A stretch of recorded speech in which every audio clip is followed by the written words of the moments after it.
Welcome back to Hannah's Harvest. Today I'm doing an introduction video on seed saving, and I'm wanting to save seeds from 4 flowers I'm growing currently in my garden.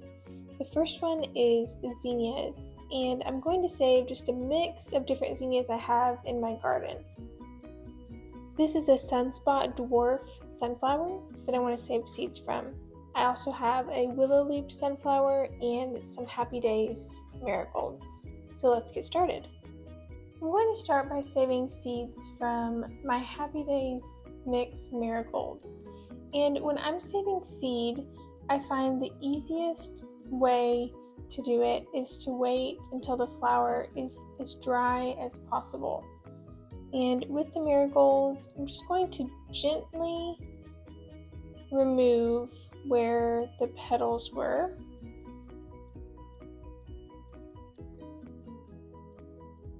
I'm holding on to the base to make sure that the seeds don't pull out with these petals. And this is just removing part that I don't need to save. All you have to do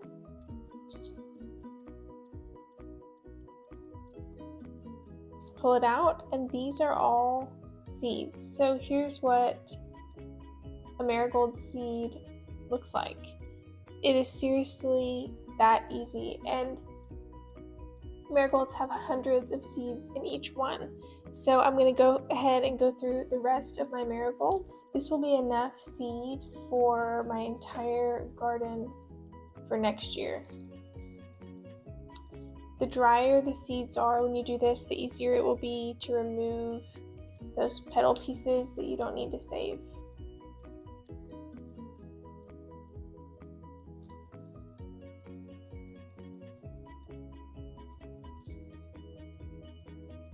And there we have it.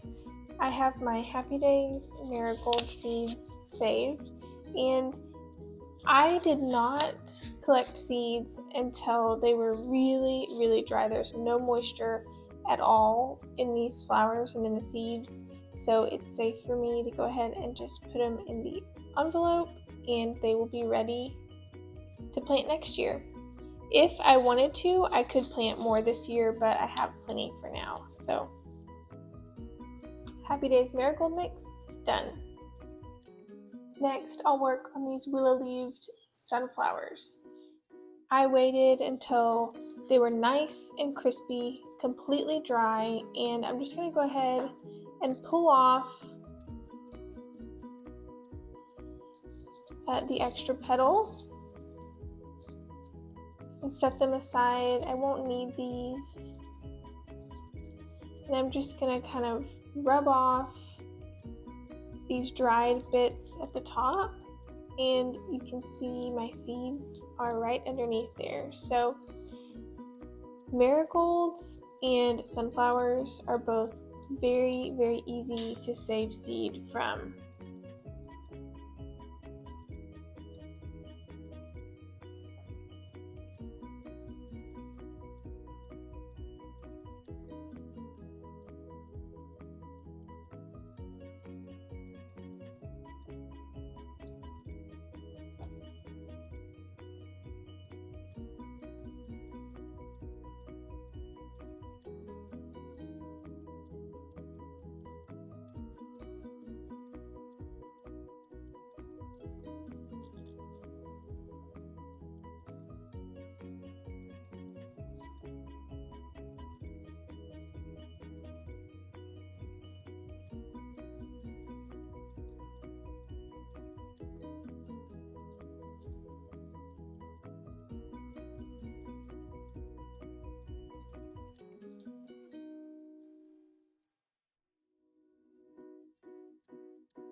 Saving seeds is really not difficult.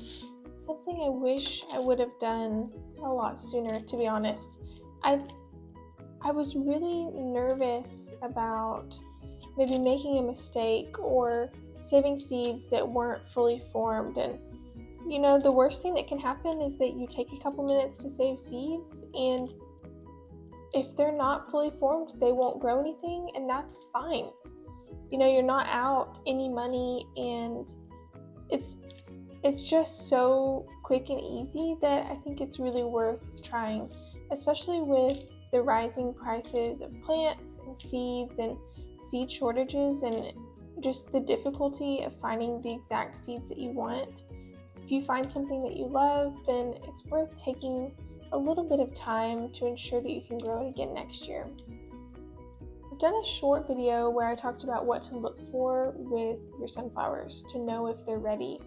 And in that video, I talked about making sure that everything was dry and brown. And this one is a little bit on the verge of green still, but I think that it's ready because I can see the seeds and they're nice and plump. That tells me they are fertile and will be able to grow a new plant. But I did just harvest this today, so I will need to lay out these seeds. I'll lay them out for a couple days until they get completely dry. And I want to show you the difference. Here are some seeds that I harvested a couple weeks ago and I let dry. And then here are my ones from today. So you'll see that as they dry, the white veining becomes a lot more pronounced and they become very matte. They're not shiny at all. These are still juicy and moist, so I'll have to let them dry before I bag them up. When I harvest my sunflowers, I'm going to be careful not to harvest anything like this that looks pale and thin. I only want the dark and plump looking ones.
Okay, here's our Sunspot Dwarf sunflower seeds, and I'm going to clean them up a little bit and leave them out to dry for a couple days before I put them in the envelope.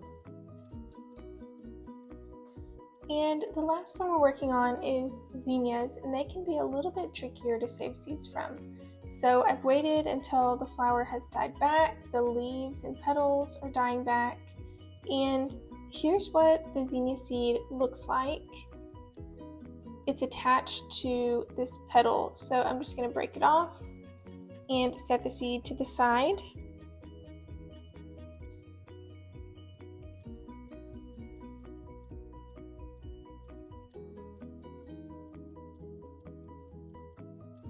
It's a little bit trickier on a zinnia to know which seeds are ready and which ones are not. So I'll show you that here in just a minute.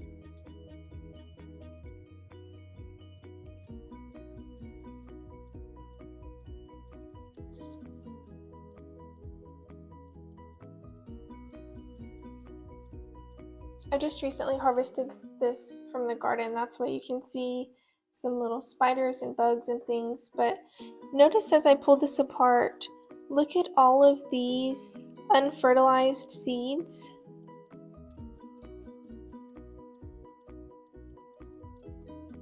And it does have a couple that are ready.